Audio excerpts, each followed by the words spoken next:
Camilo, let me start with you. I want to ask you both sort of the same question to kick us off.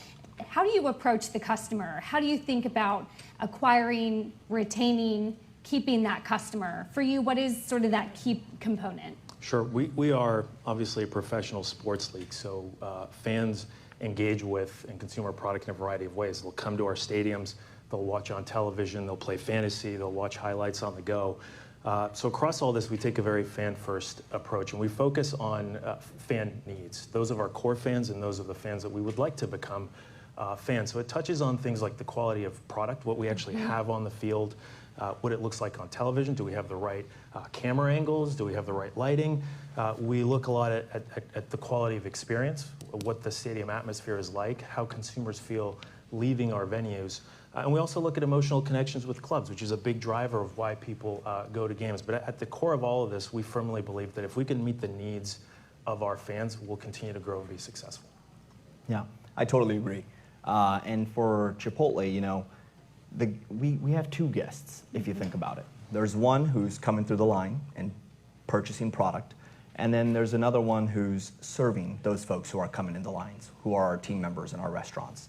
And for us, it's about creating that seamless team member experience, whether it's through leveraging technology or introducing streamlined processes or systems or tools, so that we can truly create that frictionless guest experience, which is essentially going to be serving fresh, high-quality product, leveraging culinary tactics in a quick, efficient way for our guests to be able to get their product.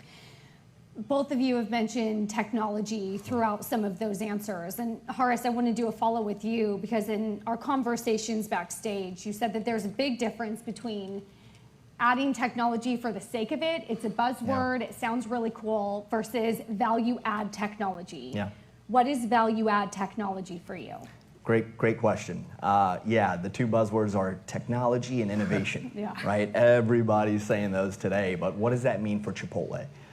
There's a number of initiatives that we are testing currently that's aimed at really streamlining the back-of-house team members' experience. So for example, if you think about some of those manual processes in restaurants today, those repetitive tasks like frying chips every single day, how is it that we can leverage automation to help and assist with that? So we're testing Chippy, right, in one of our restaurants in Fountain Valley in Southern California, where this robot, if you will, is going to serve as an assistant to fry the chips for the team members so that they can then focus on those other culinary tactics or tasks in the restaurants. So instead of a robot replacing a person, it's freeing up the person to be in interaction with the customer. That's exactly right. We're freeing up the team member to be where the customer's at. You're never going to see a robot replace somebody on the front line, right? You're always going to want to have that one-on-one interaction. But the more you can streamline for the team member, the better experience they will be able to serve for our guests. Camilo, when you talk about technology, you said the camera angle's in the right place. You've also had a huge announcement in the last few months in a partnership with Apple. Correct.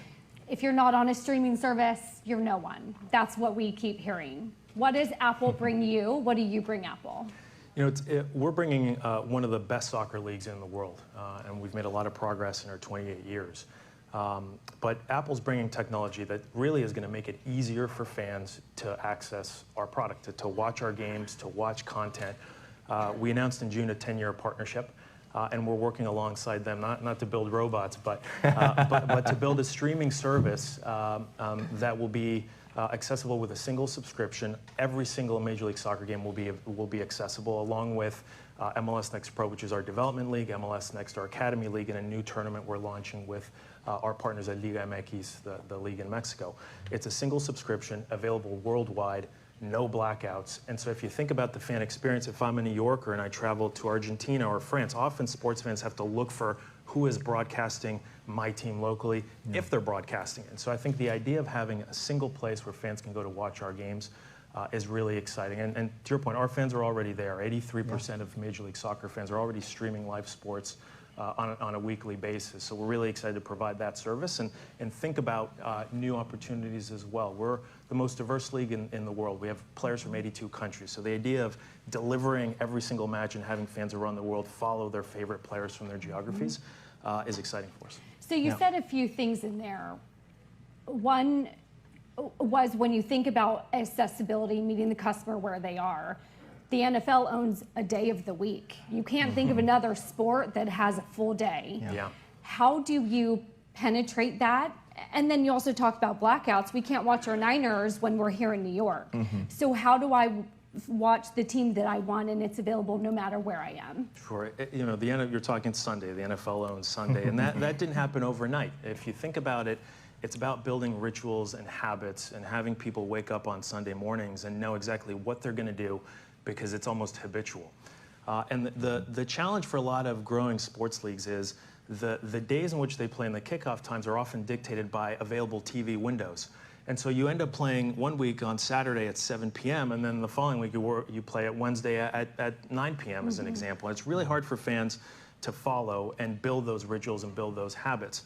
So with our Apple partnership, we now have more control over our schedule. We're going to focus a lot of our live matches on Saturday nights and hopefully start to build those habits and those rituals that'll deliver us what we hope would be ownership of Saturday nights. We certainly aspire to get to what the NFL has done with Sundays. Horace, a similar question to you. We think about consistency. We think about a customer that wants to know what they can get when they want it. Yep. That sort of lines up with where you are when you think about providing consistency for the customer, except taking cauliflower rice off the menu, which we still need to have a conversation about. Yeah, we'll touch on that. You know what you're going to get when you go to Chipotle. Yeah. How hard is that to maintain across thousands of locations? Yeah, you know, to obtain that level of consistency at scale across over 3,100 locations today, it's a challenge. And it starts with tackling the fundamentals. You know, recently we deployed a new initiative called Project Square One, which is getting back to the basics in our restaurants. Because it truly is just about that. Let's cut out all the noise. You know, in 2018, 2019, we were firing on all cylinders, and then the blip happened, right? Where over the last couple of years, folks had really just tried to pivot to do whatever they possibly could to survive or thrive in the industry. And so now you think about over the last couple of years, we've brought on about an additional 200 field leaders to oversee those restaurants. 90% of those were promoted from within, so they're brand new in their roles.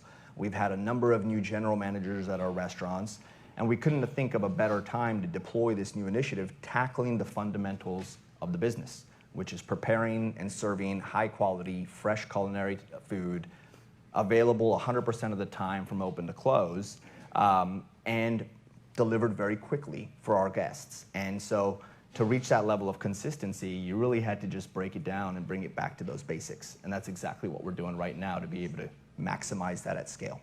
I will say we're taking questions from the audience. If you guys have questions, please, I think, scan that QR code and we'll get some questions and make sure that we get those in and answered for you. In the meantime, talk to us about some of the inflationary pressures as well, because there is a soft balance. And Horace, I'll start with you. And Camilo, I know that we can talk about some pricing in different areas.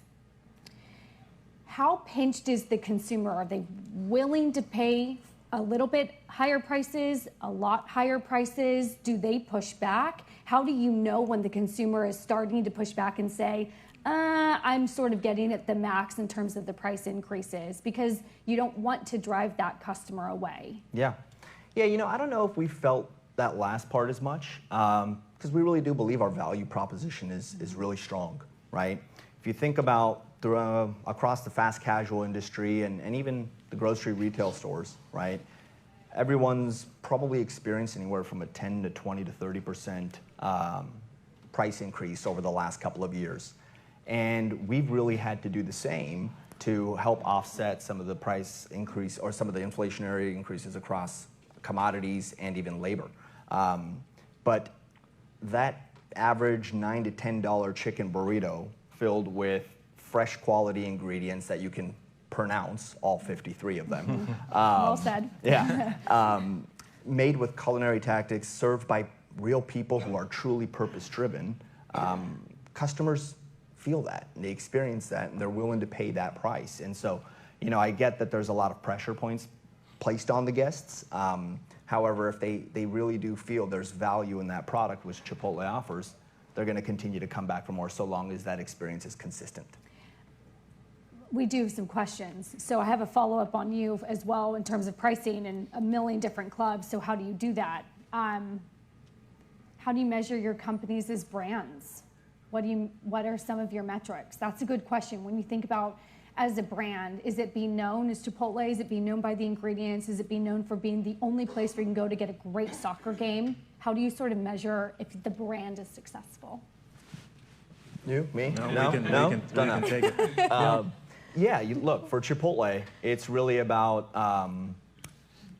being known for your product, being known for the high quality, fresh ingredients that your customers are going to be able to experience day in and day out.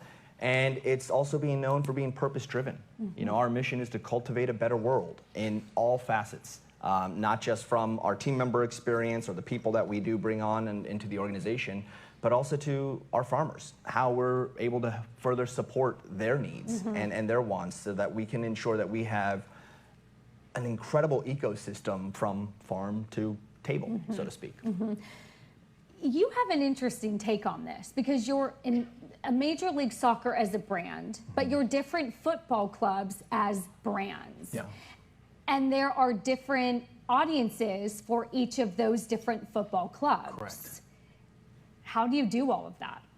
Well, I think our secret sauce has been really building community in those markets. And if you think about professional sports, most of the cities where we play have multiple sports franchises, so you have to differentiate. We're also in a global sport, so we're competing with a lot of the leagues in Europe and South America and around the world who broadcast or stream into our territory. And our advantage has always been building community, building those emotional connections with fans. And teams do that by connecting to local culture, things that really matter to fans, and being in the community day in, day out. So we do measure a lot of how our clubs are doing from a brand perspective, brand health, and what fans feel about their favorite club.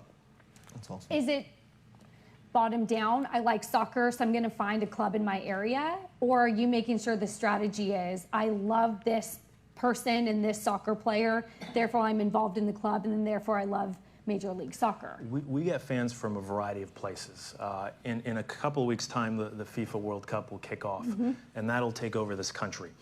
It'll take over Canada as well, where we have 3 clubs. And so we get a lot of sports fans or people that are just interested in following a country that become introduced to a sport, and they become fans. And then they may look to their local club and say, I'd like to follow it. We get a lot of people that come to us and say, I played EA FIFA, I played video games, and I learned about your teams and your clubs through that, and became a fan. So there's no real sort of prescriptive way of how we're building the fan base. They come from different areas, but we're very mindful of where they're coming from and make sure we're serving them in ways that make sense at the right time. I'd ask Horace a little bit of a question on some of the inflationary pressures. I know when you think about pricing, I know we don't want to go into the pricing of the Apple streaming deal that hasn't been announced yet, but pricing from an individual stadium, the tickets, some clubs are more successful than others. How do you then individual price to meet the customer, get as much as you can out of the customer, but not push them over the edge based on all the different pricing strategies that you have within your membership? Yeah, with each club, they have their own market. They have different competitive sets, different pressures, but they also have diverse products. And if you think about a stadium experience, you can go in and a lot of consumers are willing to pay more for a premium experience. We have a lot of young fans that love standing up and singing for 90 minutes, and they like standing room only sections. If you have time this Saturday, watch MLS Cup on Fox and Univision. There's a group called the 3252, LAFC is hosting, and they're incredible. Just tune in, you'll get what I mean. And so they have diverse products. The clubs that are really doing it well, especially in sort of difficult times, are the ones who are looking at pricing holistically. It's not just about the cost of entry and what the ticket costs. It's also the cost of a meal, the cost of parking, because for us, growth is also about retention, right? You don't want to turn people away. So they're very thoughtful about what it takes to get in, what the experience is like once you're in the stadium, and the hope is they walk away wanting to come back, and that's been very successful for a lot of our clubs. If we can pull up that other question that an audience group submitted, and I think if I can remember it correctly, they're asking how you identify the customer and then pivot when you need to if the customer changes. You talked a lot about in COVID when you were just firing on all cylinders, and this was a customer that instead of in store was now demanding delivery. How do you know when to pivot, but also stay true to who you are? Yeah, no, great question. sometimes you're forced to pivot, right? And I think in the pandemic, prior to, we actually had set forth an initiative to install these digital make lines across the organization, which surprisingly paid off really well for us during the pandemic, where we essentially were having one kitchen operate and serve two separate businesses within the same restaurant, the frontline experience and the digital experience. However, we did not anticipate the increase in demand. Therefore, we had to truly understand the impact to the team members and ultimately the guests at the same time, right? On the front line, if you think about your experience, I'm sure every single person in this room has gone to a Chipotle. If not, you will following this conversation. If you think about it, you're never dealing with accuracy-related issues on that front line, right? Because you see what's going into your bowl or your burrito all throughout the steps, and you leave, and you're satisfied with your product because I'm sure it's going to be tasting incredibly well. However, now that you're placing the order digitally, you don't get to see that experience. You don't get to ask for a little bit of extra rice or a little bit of extra beans. You can select it through the app, but you don't have that level of confidence when you're physically there in the restaurants. And so being able to adapt to that is one thing for the guest, and then receiving that experience consistently is another. And for us, we really had to understand what is it that we truly need to do and work on to be able to build that muscle memory so that teams can execute on accuracy, on portioning, on speed, all the elements that they were already consistently performing on the front line. Same question to you. How do you know your customer, and if the customer changes, how do you pivot while staying true to your core values? We listen. We listen, and we focus a lot on those personal interactions as well, because I think as consumers want different things, I think being able to listen, being able to interact is vital to be able to ingest some of those pivots. We have a really good example in Atlanta United. It's owned by Arthur Blank, founder of the Home Depot, and he took a lot of sort of the beliefs and philosophies of the purpose of staff. And if you think about home renovation, it's a little bit intimidating, right? But their staff in those aisles, they're make it feel natural, and they make you feel very comfortable. And he took that and brought it to professional sports. So every single person, every employee of Atlanta United goes through 8 hours of training called Welcome Home. And it's all about building personal connections, building trust, and positive experiences. And so as things change, at least you're walking away with personal experiences and a feel good.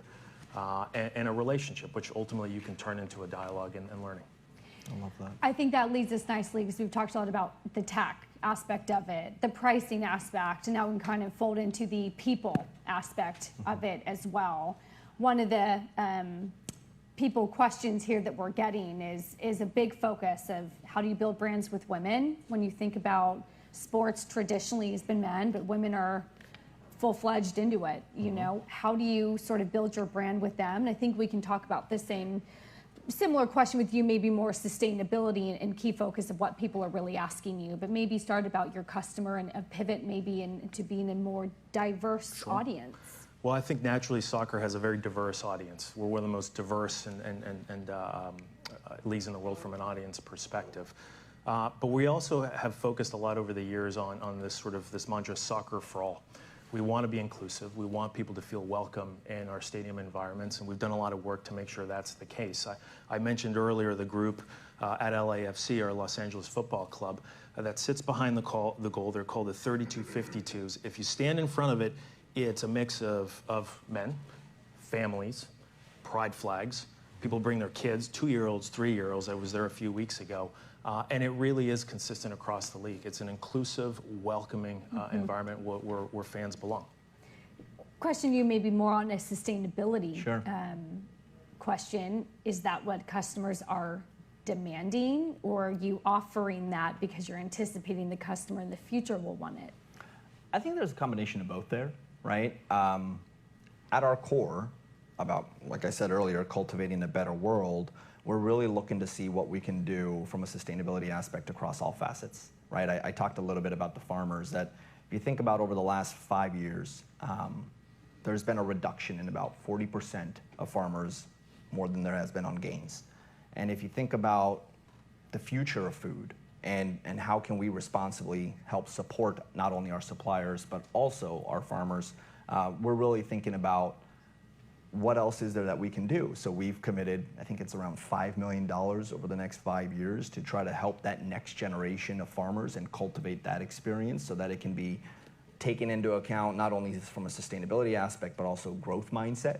And so that's just one area. Of course, on the other side, in terms of how are you going to reduce the emissions across the board from not only on gas, but everything else, we also have tied those key metrics into actually our executive compensation bonuses as well, to really try to drive those elements even further. We only have about 4 minutes left, so it's about two minutes for each of you. Do you have any sort of final thoughts, anything that you didn't get to say today that you want to? We didn't quite get a lot to the human aspect. You talked a lot about your welcome home, that training program to make sure that my first interaction with the security guard is the first sort of nice feeling that I get. How do you think about that, and is there anything else you want to add? We're a league on the rise, right? We've been operating for not as long as some of our competitors in North American sports or some of the soccer leagues around the world, but we're an incredibly vibrant market. We continue to expand, not just at a top division Major League Soccer, but MLS Next Pro, our now development league. And we've got a lot of tailwinds, which are really exciting. Number one, the idea of a FIFA World Cup on home soil in 2026, which will be the ultimate stimulus package for our sport. But we're really excited about this partnership with Apple and be working with the top technology company in the world, one, to build a better product that's more accessible, but also the world of opportunities and really integrating with Apple products and services and how our fans will experience going to a stadium with maps. More informed about what they can expect at the stadium, integration of Apple Pay, Apple Wallet, et cetera, et cetera. So we're really excited about the future, and I think, again, at the center of it is how we become a better league for our fans, because I think, in our opinion, that's the key to growth. Yeah, well said. Love that. I think if there's one thing that I didn't talk about today, it's probably the most aspect of Chipotle, which is our people. Right? Yeah. We truly are a people-driven, culture-driven brand. And you see that through the development and growth of our people. I know Brian had touched on it during the earnings call. Your CEO. Yeah, Brian Nichol, our CEO. If you think about the opportunities that Chipotle has provided for people, it's truly incredible. We have a regional vice president who was just promoted into position, who started with the brand in 2009 as a crew member, who's now overseeing $1 billion worth of sales on an annual basis. He migrated from Egypt, and if you think about in Egypt, that's equivalent to the fourth largest economy there. His backfill was a team director who was also internally promoted, who migrated from Palestine, and who's now overseeing $200 million in sales. And then his backfill was an incredible female leader who's now overseeing $20 million worth of sales as a field leader. And so it's about that growth and development, and it's a true testament to the culture that Chipotle has really cultivated within our restaurant environment, our above restaurant field leadership teams, and of course our restaurant support centers across Newport and Columbus. I think those are both really positive notes to end on.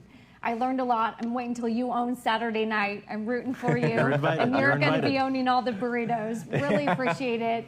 Thank you so much for joining us. Thank you so much.